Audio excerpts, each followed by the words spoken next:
TV reporter ಮತ್ತು cameraman ಕೆಲಸಗಾರರನ್ನು ಕತ್ತಲೆಯ apartment ಬಿಲ್ಡಿಂಗಿಗೆ ಹಿಂಬಾಲಿಸುತ್ತಾರೆ ಮತ್ತು ಭಯಂಕರವಾದ ಒಂದು ವಸ್ತುವಿನೊಂದಿಗೆ ತ್ವರಿತವಾಗಿ ಲಾಕ್ ಮಾಡುತ್ತಾರೆ. ಇದು ನಿಜವಾಗಿಯೂ ಕೊರೋನಾ ಪರಿಸ್ಥಿತಿಯಲ್ಲಿ ಮನೆಗಳನ್ನು ಸೀಲ್ ಮಾಡುವಂತಹ ಕಥೆಯಾಗಿದೆ. ಅಂತಹ ಸೀಲ್ ಮಾಡುವ ಬಿಲ್ಡಿಂಗ್ ಅನ್ನು ಚಿತ್ರಿಸುವುದೇ ಈ ಭಯಾನಕ ಕಥೆ. ಈ ಚಿತ್ರದ ನಿರ್ದೇಶಕ ಜೌನ್ ಬಾಲಗುರು ಪ್ಯಾಕೋ ಪ್ಲಾಜಾ.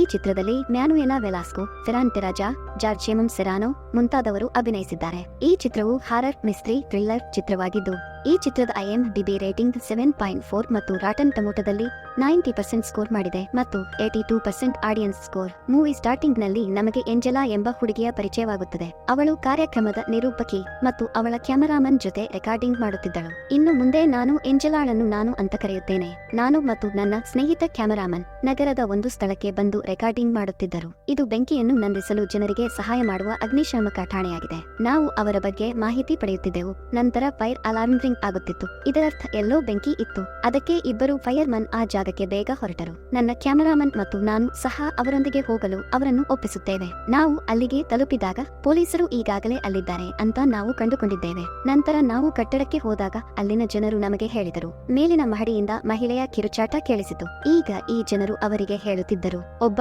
ಪೊಲೀಸ್ ಆಫೀಸರ್ ಮೇಲಿನಿಂದ ಬಂದರು ಮತ್ತು ಇಬ್ಬರು ಫೈರ್ ಮನ್ ಅನ್ನು ತನ್ನೊಂದಿಗೆ ಕರೆದೊಯ್ಯಲು ಸ್ಟಾರ್ಟ್ ಮಾಡಿದನು. ನಾನು ಮತ್ತು ನನ್ನ ಕ್ಯಾಮರಾಮನ್ ಕೂಡ ಅವರೊಂದಿಗೆ ಹೋಗುತ್ತೇವೆ. ಪೊಲೀಸ್ ಆಫೀಸರ್ ನಮ್ಮ ಕ್ಯಾಮೆರಾದ ಬಗ್ಗೆ ಕೇಳಲು ಸ್ಟಾರ್ಟ್ ಮಾಡಿದರು. ನಂತರ ನಾವು ಅವನಿಗೆ ಸತ್ಯವನ್ನು ಹೇಳಿದೆವು. ನಾವು ನಮ್ಮ ಶೋಕ್ಕಾಗಿ ರೆಕಾರ್ಡ್ ಮಾಡಲು ಬಂದಿದ್ದೇವೆ. ನಾವು ಮೇಲಿನ ಮಹಡಿಯನ್ನು ತಲುಪಿದಾಗ ಇತರ ಪೊಲೀಸ್ ಆಫೀಸರ್ ಕೂಡ ಕ್ಯಾಮೆರಾದ ಬಗ್ಗೆ ಪ್ರಶ್ನಿಸುತ್ತಿದ್ದರು. ಆದರೆ ಅದನ್ನು ನಿರ್ಲಕ್ಷಿಸಿದ ನಂತರ ನಾವು ಮುಂದೆ ಹೋದಾಗ ಮನೆಯ ಹೊರಗೆ ಒಬ್ಬ ಮುದುಕಿ ನಿಂತಿದ್ದಳು. ಅವಳ ಸ್ಥಿತಿ ತುಂಬಾ ಕೆಟ್ಟದಾಗಿ ಕಾಣುತ್ತಿತ್ತು. ಗಾಯಗೊಂಡಿದ್ದರಿಂದ ಅವಳು ತುಂಬಾ ಕಳವಳಕ್ಕೊಳಗಾಗಿದ್ದಳು. ಆಗ ಪೊಲೀಸ್ ಅಧಿಕಾರಿಯು ನೀನು ಚಿಂತಿಸಬೇಡ ಅಂತ ಅವಳನ್ನು ಪ್ರೋತ್ಸಾಹಿಸ್ತಾನೆ. ನಾವು ನಿಮ್ಮನ್ನು ಈಗಲೇ ಆಸ್ಪತ್ರೆಗೆ ಕರೆದುಕೊಂಡು ಹೋಗುತ್ತೇವೆ. ನೀವು ಉಳಿಸಲ್ಪಡುತ್ತೀರಿ, ಏನೂ ಆಗುವುದಿಲ್ಲ.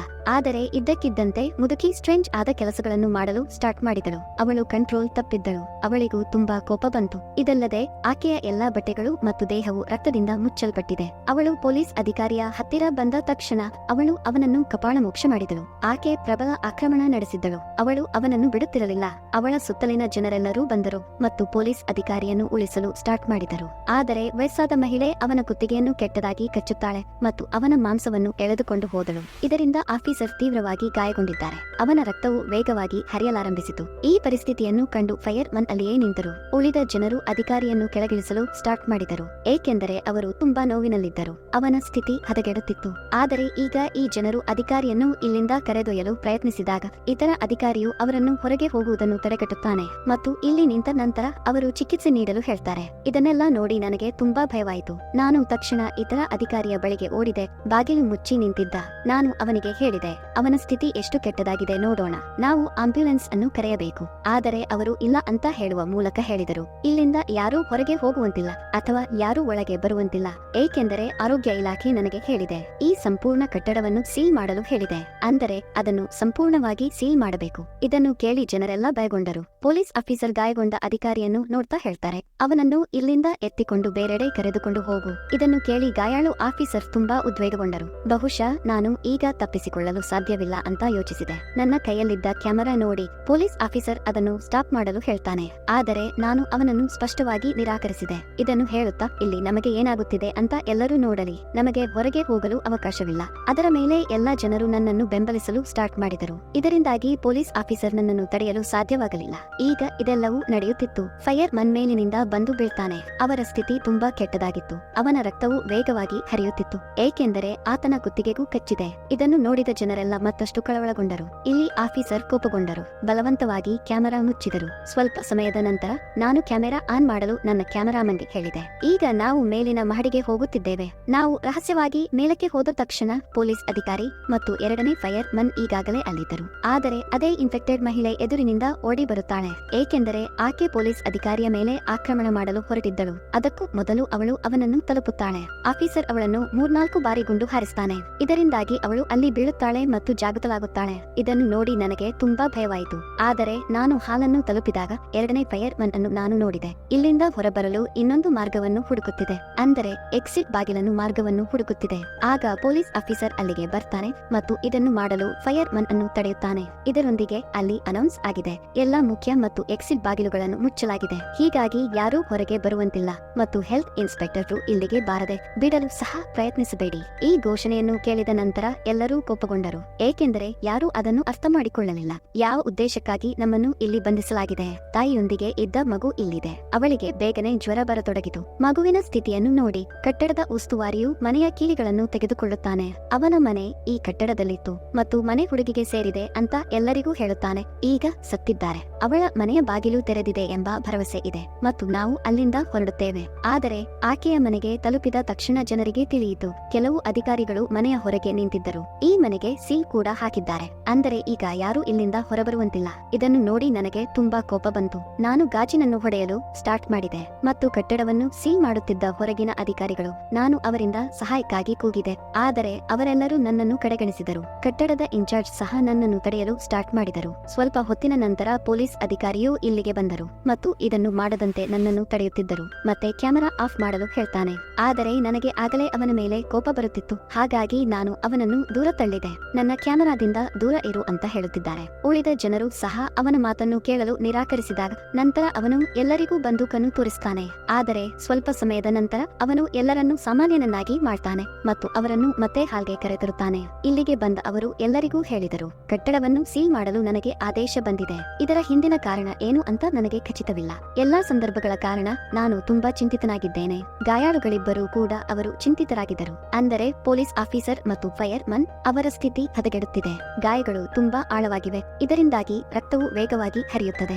ಆದರೆ ಇಲ್ಲಿ ಒಬ್ಬ ಸರ್ಜನ್ ಇದ್ದರು. ಅವರಿಗೆ ಚಿಕಿತ್ಸೆ ನೀಡ್ತಾರೆ ಮತ್ತು ಬ್ಯಾಂಡೇಜ್ ಮಾಡ್ತಾರೆ. ನಾನು ಅವನನ್ನು ಸಂದರ್ಶಿಸಿದಾಗ ಅವರಿಬ್ಬರ ಸ್ಥಿತಿಯ ಬಗ್ಗೆ ತಿಳಿಸಿದರು. ಇದು ತುಂಬಾ ಕೆಟ್ಟದಾಗಿತ್ತು. ಅವರು ವಯಸ್ಸಾದ ಮಹಿಳೆ ಅಂತ ಹೇಳಿದರು. ತುಂಬಾ ತೀವ್ರವಾಗಿ ಮತ್ತು ಅಪಾಯಕಾರಿ ರೀತಿಯಲ್ಲಿ ಇಬ್ಬರಿಗೂ ಕಚ್ಚಿದ್ದಾಳೆ. ಆದ್ದರಿಂದಲೇ ಗಾಯವು ತುಂಬಾ ಆಳವಾಗಿದೆ. ಅದು ಅಲ್ಲದೆ ಉಳಿದವರನ್ನು ಇಂಟರ್ವ್ಯೂ ತೆಗೆದುಕೊಳ್ಳಲು ಪ್ರಯತ್ನಿಸಿದೆ. ಆ ಸಮಯದಲ್ಲಿ ನಾನು ಹುಡುಗಿಯನ್ನು ಸಂದರ್ಶಿಸಿದೆ. ಅವರ ಜ್ವರ ಇನ್ನೂ ಚೇತರಿಸಿಕೊಂಡಿರಲಿಲ್ಲ. ಆದರೆ ಇನ್ನು ನಮ್ಮೊಂದಿಗೆ ನಾಯಿಯೂ ಇದೆ ಅಂತ ಅವಳು ಹೇಳ್ತಾರೆ. ಆದರೆ ಈಗ ಅದು ಎಲ್ಲೋ ಮಲಗಿರಬೇಕು, ಏಕೆಂದರೆ ಅದರ ಸ್ಥಿತಿ ತುಂಬಾ ಕೆಟ್ಟದಾಗಿದೆ. ಸ್ವಲ್ಪ ಸಮಯದ ನಂತರ ಪೊಲೀಸ್ ಆಫೀಸರ್ ಇಲ್ಲಿಗೆ ಬಂದು ಎಲ್ಲರಿಗೂ ಹೇಳ್ತಾರೆ, ಹೆಲ್ತ್ ಇನ್ಸ್ಪೆಕ್ಟರ್ ಸ್ವಲ್ಪ ಸಮಯದವರೆಗೆ ಇಲ್ಲಿಗೆ ಬರಲಿದ್ದಾರೆ ಅಂತ. ಪ್ರತಿಯೊಬ್ಬರ ಬ್ಲಡ್ ಸ್ಯಾಂಪಲ್ ತೆಗೆದುಕೊಂಡು ಟೆಸ್ಟ್ ಮಾಡ್ತಾರೆ. ಇವರು ಇದನ್ನು ಲೆಕ್ಕಾಚಾರ ಮಾಡುತ್ತಾರೆ. ನೀವು ಈ ವೈರಸ್ ಸೋಂಕಿಗೆ ಒಳಗಾಗಿದ್ದಾರೆ ಇಲ್ಲವೋ ಅಂತ ಟೆಸ್ಟ್ ಮಾಡುತ್ತಾರೆ. ಎಲ್ಲೆಲ್ಲೂ ಹರಡಿಕೊಂಡಿದೆ ಮತ್ತು ನೀವು ಸೋಂಕಿಗೆ ಒಳಗಾಗದಿದ್ದರೆ ನಂತರ ನೀವು ಸುರಕ್ಷಿತವಾಗಿ ಇಲ್ಲಿಂದ ಹೋಗಬಹುದು. ಕಟ್ಟಡಕ್ಕೆ ಸೀಲ್ ಹಾಕುವ ಉದ್ದೇಶವೂ ಅಷ್ಟೇ. ನಿಮ್ಮೆಲ್ಲರನ್ನು ಪರೀಕ್ಷಿಸಬೇಕು. ಯಾರಿಗಾದರೂ ಸೋಂಕು ತಗುಲಿದರೆ ಅವರು ಹಿಡಿಯುತ್ತಾರೆ. ನಂತರ ಚಿಕಿತ್ಸೆಗಾಗಿ ಸರ್ಕಾರ ತನ್ನೊಂದಿಗೆ ಕರೆದೊಯ್ಯುತ್ತದೆ. ಸಾಮಾನ್ಯ ಜನರನ್ನು ಇಲ್ಲಿಂದ ಕಳುಹಿಸಲಾಗುವುದು. ಸೀಲಿಂಗ್ಗೆ ಎರಡನೇ ಕಾರಣವೆಂದರೆ ಹೊರಗಿನ ಇನ್ಫೆಕ್ಟೆಡ್ ಒಳಗೆ ಬರಲು ಸಾಧ್ಯವಾಗಲಿಲ್ಲ ಅಂತ. ನಂತರ ಹೆಲ್ತ್ ಇನ್ಸ್ಪೆಕ್ಟರ್ ಇಲ್ಲಿಗೆ ಬಂದಾಗ ಅವನು ತನ್ನ ಇಡೀ ದೇಹವನ್ನು ಮುಚ್ಚಲು ರಕ್ಷಣಾತ್ಮಕ ಸೂಟ್ ಧರಿಸಿದ್ದನ್ನು ನಾವು ನೋಡ್ತೇವೆ. ಇದಲ್ಲದೆ ಮುಖಕ್ಕೆ ಮಾಸ್ಕ್ ಹಾಕಿಕೊಂಡಿದ್ದರು. ಒಳಗೆ ಬಂದ ತಕ್ಷಣ ನನ್ನ ಕ್ಯಾಮೆರಾ ನೋಡ್ತಾನೆ. ಅವರು ತಕ್ಷಣವೇ ಅದನ್ನು ಸ್ಥಗಿತಗೊಳಿಸಿದರು. ಆದರೆ ಸ್ವಲ್ಪ ಸಮಯದ ನಂತರ ನಾನು ಮತ್ತೆ ಕ್ಯಾಮೆರಾ ಆನ್ ಮಾಡಿದೆ. ನಾನು ನನ್ನ ಕ್ಯಾಮೆರಾಮನ್ ಜೊತೆ ಕೋಣೆಗೆ ಹೋದೆ. ಅಲ್ಲಿ ಗಾಯಗೊಂಡ ಇಬ್ಬರಿಗೂ ಚಿಕಿತ್ಸೆ ನೀಡಲಾಗುತ್ತಿತ್ತು. ಇಲ್ಲಿ ಹೆಲ್ತ್ ಇನ್ಸ್ಪೆಕ್ಟರ್ ಇಬ್ಬರಿಗೂ ಇಂಜೆಕ್ಷನ್ ನೀಡುತ್ತಿದ್ದರು. ಅದಕ್ಕೆ ಇಬ್ಬರು ಎದ್ದು ನಿಂತರು. ಅವರು ಹೆಲ್ತ್ ಇನ್ಸ್ಪೆಕ್ಟರ್ ನನ್ನು ಹಿಡಿದು ಹಲ್ಲೆ ಮಾಡ್ತಾರೆ. ಇದನ್ನು ನೋಡಿದ ಪೊಲೀಸ್ ಆಫೀಸರ್ ಅವನನ್ನು ಬಿಡುಗಡೆ ಮಾಡಿದ ನಂತರ ಬೇಗನೆ ಹೊರತರುತ್ತಾನೆ ಮತ್ತು ಆ ಕೋಣೆಯನ್ನು ತಕ್ಷಣವೇ ಮುಚ್ಚಲಾಗುತ್ತದೆ, ಏಕೆಂದರೆ ಅವರಿಬ್ಬರು ಈಗ ಜೋಂಬಿಸ್ಗಳಾಗಿದ್ದರು. ಆದರೆ ಮುಂದಿನ ಕ್ಷಣದಲ್ಲಿ ಅವರು ಗಾಜು ಒಡೆದರು, ಕಿಟಕಿಗಳಿಂದ ಮತ್ತು ಅಲ್ಲಿಂದ ಹೊರಗೆ ಬಂದರು ಮತ್ತು ಅವರು ಎಲ್ಲರನ್ನೂ ಹಿಂಬಾಲಿಸಿದರು. ಆದರೆ ಈ ಎಲ್ಲಾ ಜನರು ತಮ್ಮ ಪ್ರಾಣವನ್ನು ಉಳಿಸಿಕೊಳ್ಳಲು ತ್ವರಿತವಾಗಿ ಸ್ಥಳಕ್ಕೆ ಬರ್ತಾರೆ ಮತ್ತು ತಕ್ಷಣವೇ ಶಟರ್ ಅನ್ನು ಮುಚ್ಚಿದರು. ಇದು ಅವರ ಜೀವಗಳನ್ನು ಉಳಿಸುತ್ತದೆ. ಇದನ್ನೆಲ್ಲ ನೋಡಿದ ಪೊಲೀಸ್ ಅಧಿಕಾರಿಗೆ ತುಂಬಾ ಕೋಪ ಬಂತು. ಅವನು ಹೆಲ್ತ್ ಇನ್ಸ್ಪೆಕ್ಟರ್ ನನ್ನು ಹಿಡಿದು ಬೆದರಿಸ್ತಾ ಹೇಳಿದನು, ನಾನು ನಿನ್ನನ್ನು ಕೊಲ್ಲುತ್ತೇನೆ. ಸತ್ಯ ಏನಿದ್ದರೂ ಬೇಗ ಹೇಳು. ನಂತರ ಹೆಲ್ತ್ ಇನ್ಸ್ಪೆಕ್ಟರ್ ಅವನಿಗೆ ಇಲ್ಲಿ ಹೇಳಲು ಸ್ಟಾರ್ಟ್ ಮಾಡ್ತಾರೆ. ನಾವು 2 ರಿಂದ 3 ದಿನಗಳ ಹಿಂದೆ ಒಂದು ಕಾಲ್ ಬಂತು, ನಾಯಿಗೆ ವೈರಸ್ ಸೋಂಕು ತಗುಲಿದೆ ಅಂತ ಯಾರೋ ಹೇಳಿದರು. ಅವರು ಮೂರ್ಛೆ ಹೋಗುವಷ್ಟು ಅಸ್ವಸ್ಥರಾಗಿದ್ದಾರೆ. ಆದರೆ ನಾಯಿಗೆ ಪ್ರಜ್ಞೆ ಬಂದಾಗ ಅವನು ತನ್ನ ಸುತ್ತಲಿನ ಎಲ್ಲಾ ಪ್ರಾಣಿಗಳನ್ನು ಕಚ್ಚಿದನು ಮತ್ತು ಅವುಗಳಿಗೆ ಸೋಂಕು ತಗುಲಿದನು. ಈ ಸುದ್ದಿ ತಿಳಿದ ತಕ್ಷಣ ನಾವು ನಾಯಿಯ ಬಳಿಗೆ ಹೋದೆವು ಮತ್ತು ನಾವು ಅದನ್ನು ಮೂರ್ಛೆಗೊಳಿಸಿದೆವು. ಅದರ ನಂತರ ನಾವು ಅದರ ದೇಹಕ್ಕೆ ಟ್ರ್ಯಾಕರ್ ಅನ್ನು ಹಾಕಿದ್ದೇವೆ. ಆದ್ದರಿಂದ ಅದು ಎಲ್ಲಿಯಾದರೂ ಹೋದರೆ ನಾವು ಅದನ್ನು ಸುಲಭವಾಗಿ ಹುಡುಕಬಹುದು. ನಾಯಿ ಅಲ್ಲಿಂದ ಓಡಿ ಹೋದಾಗ ಟ್ರ್ಯಾಕರ್ನ ಸಹಾಯದಿಂದ ನಾವು ಅವನನ್ನು ಹುಡುಕಿಕೊಂಡು ಇಲ್ಲಿಗೆ ಬಂದಿದ್ದೇವೆ, ಏಕೆಂದರೆ ಟ್ರ್ಯಾಕರ್ ಇಲ್ಲಿರುವ ಸ್ಥಳವನ್ನು ಹೇಳುತ್ತಿತ್ತು, ನಾಯಿ ಇಲ್ಲಿದೆ ಅಂತ.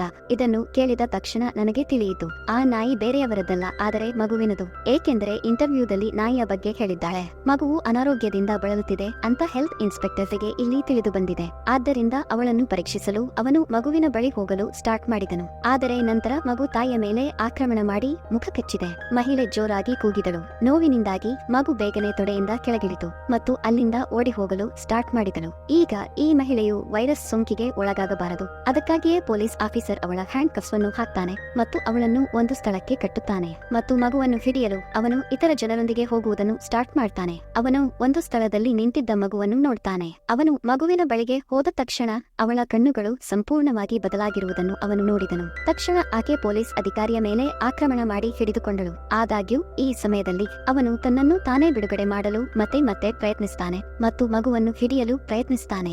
ಆದರೆ ಆಕೆ ಪೊಲೀಸ್ ಅಧಿಕಾರಿಯನ್ನು ಕಚ್ಚುತ್ತಾಳೆ ಮತ್ತು ಈಗ ಅವರಿಗೂ ಸೋಂಕು ತಗುಲಿದೆ. ಇದನ್ನು ಕಂಡ ಫೈರ್ ಮನ್ ಅಲ್ಲಿಂದ ಓಡಿ ಹೋಗತೊಡಗಿದರು. ಆಗ ಆ ಇನ್ಫೆಕ್ಟೆಡ್ ಮಹಿಳೆ ಎದುರಿಗೆ ಬಂದಳು ಮತ್ತು ಜೋರಾಗಿ ಕೂಗಲು ಸ್ಟಾರ್ಟ್ ಮಾಡಿದರು. ಅವಳು ಅವನನ್ನು ಹೆದರಿಸಲು ಪ್ರಯತ್ನಿಸುತ್ತಾಳೆ. ಅವಳು ಅವನ ಮೇಲೆ ಆಕ್ರಮಣ ಮಾಡುವ ಮೊದಲು ಫೈರ್ ಮನ್ ಅವಳ ಮೇಲೆ ಆಕ್ರಮಣ ಮಾಡ್ತಾನೆ ಮತ್ತು ಅಲ್ಲಿಂದ ಓಡಿ ಹೋಗಲು ಪ್ರಯತ್ನಿಸುತ್ತಾನೆ.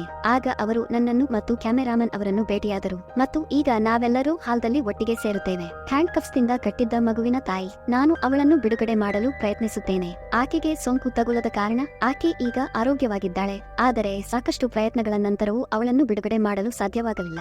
ಈ ಮಧ್ಯೆ ಹೊರಗಿನ ಇನ್ಫೆಕ್ಟೆಡ್ ಜನರು ಅಂದರೆ ಜೋಂಬಿಸ್ಗಳು ಶಟರ್ ತೆರೆಯಲು ಮತ್ತು ಒಳಗೆ ಬರಲು ಪ್ರಯತ್ನಿಸಲು ಸ್ಟಾರ್ಟ್ ಮಾಡಿದವು. ಇದನ್ನು ನೋಡಿದ ಹೆಲ್ತ್ ಇನ್ಸ್ಪೆಕ್ಟರ್ ಬೇಗನೆ ಮಹಡಿಯ ಮೇಲೆ ಓಡ್ತಾರೆ. ನಂತರ ನಾನು ಮತ್ತು ಫೈರ್ ಮನ್ ಶಟರ್ ಮುಚ್ಚುವ ಪ್ರಯತ್ನ ಆರಂಭಿಸಿದೆವು. ಆದರೆ ನಮಗೆ ಅದು ಸಾಧ್ಯವಾಗದಿದ್ದಾಗ ನಾವು ಕೂಡ ನಮ್ಮ ಪ್ರಾಣ ಉಳಿಸಿಕೊಳ್ಳಲು ಮಹಡಿಯ ಮೇಲೆ ಓಡಿದೆವು. ಅದರ ನಂತರ ಎಲ್ಲಾ ಜೋಂಬಿಸ್ಗಳು ಶಟರ್ ತೆರೆದು ಒಳಗೆ ಬಂದರು. ಅವರು ಮಗುವಿನ ತಾಯಿಯನ್ನು ಕಚ್ಚುತ್ತಾರೆ. ಆಗ ನಾನು ಮತ್ತು ಫೈರ್ ಮನ್ ಹೀಗೆ ಯೋಚಿಸಿದೆವು, ಇಲ್ಲಿ ಒಬ್ಬ ಸರ್ಜನ್ ಇದ್ದನು. ಅವನು ಅವನಿಗೆ ಚಿಕಿತ್ಸೆ ನೀಡುತ್ತಿದ್ದನು ಮತ್ತು ಅವನು ನಮಗೆ ಸಹಾಯ ಮಾಡಬಹುದು. ಅದಕ್ಕಾಗಿಯೇ ಫೈರ್ ಮನ್ ತ್ವರಿತವಾಗಿ ಸರ್ಜನ್ ನ ಬಳಿಗೆ ಹೋದರು. ಆದರೆ ಸರ್ಜನ್ ಸ್ವತಃ ಸೋಂಕಿಗೆ ಒಳಗಾಗಿದ್ದಾನೆ ಅಂತ ಅವರು ಕಂಡುಕೊಂಡರು. ಅದಕ್ಕೆ ಫೈರ್ ಮ್ಯಾನ್ ಕೂಡ ಅಲ್ಲಿಂದ ಓಡಿ ಹೋಗತೊಡಗಿದ. ಅವನು ಕಿಟಕಿಯ ಬಳಿ ಬರ್ತಾನೆ ಮತ್ತು ಹೊರಗಿನ ಅಧಿಕಾರಿಯಿಂದ ಸಹಾಯ ಕೇಳಲು ಪ್ರಯತ್ನಿಸ್ತಾನೆ. ದಯವಿಟ್ಟು ನಮ್ಮನ್ನು ಇಲ್ಲಿಂದ ಹೊರಹಾಕಿ ಅಂತ ಹೇಳತೊಡಗಿದರು. ಆದರೆ ಆಫೀಸರ್ ಅವನಿಗೆ ಹೇಳುತ್ತಿದ್ದನು, ಆಕೆಗೆ ಕಿಟಕಿಯಿಂದ ದೂರ ಸರಿಯಲು ಮತ್ತು ಇಲ್ಲಿಗೆ ಬರಬೇಡ ಅಂತ ಹೇಳಲಾಯಿತು. ಇದನ್ನು ನೋಡಿ ನನಗೆ ತುಂಬಾ ಭಯವಾಯಿತು. ನಾನು ಜೋರಾಗಿ ಅಳಲು ಸ್ಟಾರ್ಟ್ ಮಾಡಿದೆ. ಏಕೆಂದರೆ ಈಗ ನಾವು ಇಲ್ಲಿ ಸಿಲುಕಿಕೊಂಡಿದ್ದೇವೆ ಅಂತ ನಾನು ಭಾವಿಸಿದೆವು. ನಾವು ನಮ್ಮನ್ನು ಉಳಿಸಿಕೊಳ್ಳಲು ಸಾಧ್ಯವಾಗುವುದಿಲ್ಲ. ಆದರೆ ನಂತರ ಕಟ್ಟಡದಿಂದ ಒಬ್ಬ ವ್ಯಕ್ತಿ ನಮ್ಮ ಬಳಿಗೆ ಬಂದನು. ಅವರು ಉದ್ಯಮಿಯಾಗಿದ್ದರು. ನಮಗೆ ಇನ್ನು ಸಮಯವಿದೆ ಅಂತ ವಿವರಿಸತೊಡಗಿದರು. ನಾವು ಇಲ್ಲಿಂದ ಸುಲಭವಾಗಿ ಹೊರಬರಬಹುದು. ನಾವು ನೆಲಮಾಳಿಗೆಗೆ ಹೋಗಿ ಅಲ್ಲಿಂದ ಓಡಿ ಹೋಗಬಹುದು. ಆದರೆ ಅಲ್ಲಿಗೆ ಹೋಗಲು ನಾವು ಬಾಗಿಲಿನ ಬೀಗವನ್ನು ತೆರೆಯಬೇಕಾಗುತ್ತದೆ ಮತ್ತು ಅದರ ಕೀಲಿಯು ಹೆಡ್ ಆಫೀಸ್ನಲ್ಲಿದೆ. ಇದನ್ನು ಹೇಳುತ್ತಿರುವಾಗ ಉದ್ಯಮಿ ಅವನು ಕಿಟಕಿಯ ಬಳಿ ಬಂದ ತಕ್ಷಣ ಮುಂದಿನ ಕೋಣೆಯಿಂದ ಇನ್ಫೆಕ್ಟೆಡ್ ಸರ್ಜನ್ ಅವನನ್ನು ಹಿಡಿಯುತ್ತಾನೆ. ಅವನು ಜೋಂಬಿಸ್ ಆಗಿದ್ದನು. ಅವನು ಅವನನ್ನು ಕೆಟ್ಟದಾಗಿ ಕಚ್ಚಿದನು. ಇದರಿಂದ ಆ ಉದ್ಯಮಿಗೂ ಸೋಂಕು ತಗುಲಿದೆ. ನಾನು ಮತ್ತು ಫೈರ್ ಮನ್ ಅವನನ್ನು ಹೊರತರಲು ಸಾಕಷ್ಟು ಪ್ರಯತ್ನಿಸಿದರು. ಆದರೆ ನಾವು ಯಶಸ್ವಿಯಾಗಲಿಲ್ಲ. ನಂತರ ಫೈರ್ ಮನ್ ನನ್ನನ್ನು ಅಲ್ಲಿಂದ ಕರೆದೊಯ್ದರು. ಒಂದು ಸ್ಥಳದಲ್ಲಿ ನಾವು ಯೋಚಿಸಲು ಸ್ಟಾರ್ಟ್ ಮಾಡಿದ್ದೇವೆ. ನಾವು ಹೆಡ್ ಆಫೀಸ್ ಅನ್ನು ಎಲ್ಲಿ ಪಡೆಯಬಹುದು. ಆಗ ಎದುರಿನಿಂದ ಜೊಂಬಿ ಬರ್ತಾನೆ ಮತ್ತು ಫೈರ್ ಮನ್ ಅನ್ನು ಹಿಡಿಯುತ್ತಾನೆ. ಅವನು ಅವನನ್ನು ಕಚ್ಚುವ ಮೊದಲು ಫೈರ್ ಮನ್ ಅವನ ಮುಖವನ್ನು ಹೊಡೆದನು ಮತ್ತು ಅವನನ್ನು ಹಿಂದೆ ಬೀಳಿಸುತ್ತಾನೆ. ನಾವು ಹಾಲ್ಗೆ ಬಂದು ಅದನ್ನು ಪರಿಶೀಲಿಸಲು ಪ್ರಾರಂಭಿಸುತ್ತೇವೆ. ಮುಖ್ಯ ಕಚೇರಿ ಯಾವ ಮಹಡಿಯಲ್ಲಿದೆ? ಅವನು ಮೇಲಿನ ಮಹಡಿಯಲ್ಲಿದ್ದಾನೆ ಅಂತ ನಾವು ಕಂಡುಕೊಂಡಿದ್ದೇವೆ.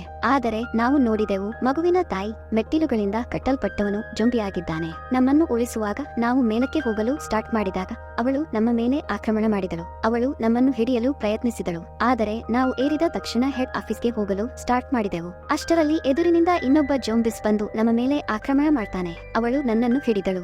ಆದರೆ ಅದಕ್ಕೂ ಮೊದಲು ಅವಳು ನನ್ನನ್ನು ಕಚ್ಚುತ್ತಾಳೆ ಮತ್ತು ನನಗೆ ಸೋಂಕು ತಗುಲುವುದಕ್ಕಿಂತ ಮುಂಚೆ ಫೈರ್ ಮನ್ ಹಿಂದಿನಿಂದ ಬಂದು ಅವಳನ್ನು ಹಿಡಿಯುತ್ತಾನೆ. ಅವನು ಅವಳ ಗಂಟಲನ್ನು ತನ್ನ ತೋಳುಗಳಿಂದ ಬಿಗಿಯಾಗಿ ಹಿಡಿದಿದ್ದಾನೆ ಮತ್ತು ಅವಳನ್ನು ಪ್ರಜ್ಞೆ ತಪ್ಪುವಂತೆ ಮಾಡುತ್ತಾನೆ. ಆಗ ನನ್ನ ಕ್ಯಾಮರಾಮನ್ ಕೂಡ ಇಲ್ಲಿಗೆ ಬಂದರು ಮತ್ತು ಈಗ ನಾವು ಮೂವರು ಒಂದು ಕೋಣೆಗೆ ಬಂದೆವು. ಅಲ್ಲಿ ಅದು ತುಂಬಾ ಕತ್ತಲೆಯಾಗಿತ್ತು. ಕ್ಯಾಮರಾಮನ್ ಕ್ಯಾಮೆರಾ ಆನ್ ಮಾಡಿದ ತಕ್ಷಣ ಇಲ್ಲಿ ಒಂದು ಮಗು ಇತ್ತು. ಸೋಂಕಿನಿಂದಾಗಿ ಅವಳು ತುಂಬಾ ಭಯಾನಕವಾಗಿ ಕಾಣುತ್ತಿದ್ದಳು. ಅವಳ ಇಡೀ ದೇಹ, ಬಟ್ಟೆ ಮತ್ತು ಅವಳ ಬಾಯಿ ಕೂಡ ರಕ್ತದಿಂದ ಮುಚ್ಚಲ್ಪಟ್ಟಿದೆ. ಕ್ಯಾಮರಾಮನ್ ಅವಳ ಲೈಟ್ ಹಾಕುತ್ತಿದ್ದಂತೆ ಅವಳು ಅವನ ಮೇಲೆ ಆಕ್ರಮಣ ಮಾಡಲು ಹೋದಳು. ಆದರೆ ಹಿಂದಿನಿಂದ ನಾನು ಮತ್ತು ಫೈರ್ ಮನ್ ಅವಳನ್ನು ಹಿಡಿದೆವು. ಫೈರ್ ಮನ್ ದಳದವನು ತನ್ನ ಕಾಲುಗಳಿಂದ ಅವಳ ಮೇಲೆ ಅನೇಕ ಬಾರಿ ಆಕ್ರಮಣ ಮಾಡ್ತಾನೆ ಮತ್ತು ಅವಳು ಸಾಯುತ್ತಾಳೆ. ಅದರ ನಂತರ ನಾವು ಮುಂದೆ ಹೋದೆವು ಮತ್ತು ಅಂತಿಮವಾಗಿ ಹೆಡ್ ಆಫೀಸ್ ಅನ್ನು ತಲುಪಿದೆವು. ನಾನು ಒಳಗೆ ಬಂದು ಕೀಲಿಗಳನ್ನು ಹುಡುಕತೊಡಗಿದೆ. ಸಾಕಷ್ಟು ಪ್ರಯತ್ನಗಳ ನಂತರ ನಾನು ಬಹಳಷ್ಟು ಕೀಗಳನ್ನು ಪಡೆದುಕೊಂಡೆ. ಆದರೆ ನಂತರ ನನ್ನ ಗಮನವು ಇಲ್ಲಿಲ್ಲದ ಫೈರ್ ಮನ್ ನತ್ ಹೋಯಿತು. ನಾನು ಅವನನ್ನು ಹುಡುಕಲು ತಕ್ಷಣ ಹೊರಬಂದೆ. ಆದರೆ ನಾನು ಮೆಟ್ಟಿಲುಗಳನ್ನು ನೋಡಿದಾಗ ಫೈರ್ ಮನ್ ಕೂಡ ಜೋಂಬಿಸ್ ಆಗಿರುವುದನ್ನು ನಾನು ನೋಡಿದೆ. ಮೆಟ್ಟಿಲುಗಳು ರಕ್ತದಿಂದ ತುಂಬಿವೆ ಮತ್ತು ಅಲ್ಲಿ ಇನ್ನೂ ಅನೇಕ ಜೋಂಬಿಸ್ಗಳಿವೆ. ಅದರ ನಂತರ ನಾನು ಮೇಲಿನ ಮಹಡಿಯಲ್ಲಿ ನಿರ್ಮಿಸಿದ ಮನೆಗೆ ಹೋದೆ. ಕಟ್ಟಡದ ಮಾಲೀಕರ ಮನೆ. ಆದರೆ ನಾನು ಕೋಣೆಗೆ ಬಂದಾಗ ಇಲ್ಲಿ ಬಹಳಷ್ಟು ಕತ್ತಲೆ ಇತ್ತು. ಆದರೆ ನನ್ನ ಕ್ಯಾಮರಾಮನ್ ಇಲ್ಲಿಗೆ ಬಂದು ಲೈಟ್ ಆನ್ ಮಾಡಿದಾಗ ಪ್ರಯೋಗಗಳಿಗೆ ಸಂಬಂಧಿಸಿದ ವಿಷಯಗಳನ್ನು ನಾವು ಎಲ್ಲೆಡೆ ನೋಡಬಹುದು. ಇದನ್ನು ನೋಡಿ ನನಗೆ ತುಂಬಾ ಆಶ್ಚರ್ಯವಾಯಿತು. ಆದರೆ ಶೀಘ್ರದಲ್ಲೇ ನಾನು ಅದನ್ನು ಕಂಡುಕೊಂಡೆ. ಈ ಮನೆಯ ಮಾಲೀಕರು ಏಜೆಂಟ್ ಆಗಿದ್ದರು. ಅವನು ತನ್ನ ಮನೆಗೆ ಹುಡುಗಿಯನ್ನು ಕರೆತಂದನು. ಹುಡುಗಿಗೆ ದೆವ್ವ ಹಿಡಿದಿತ್ತು. ಅಂದರೆ ದೆವ್ವವು ಮೊದಲು ಅವಳನ್ನು ನಿಯಂತ್ರಿಸಿತು. ತದನಂತರ ಅವಳು ಹುಡುಗಿಯ ಒಳಗೆ ಬಂದಳು. ಕಟ್ಟಡದ ಮಾಲೀಕರು ಹುಡುಗಿಯನ್ನು ಇಲ್ಲಿಗೆ ಕರೆತಂದರು. ಇದರಿಂದ ಅವನು ದೆವ್ವದಿಂದ ಹೊರಬರಲು ಸಾಧ್ಯವಾಯಿತು.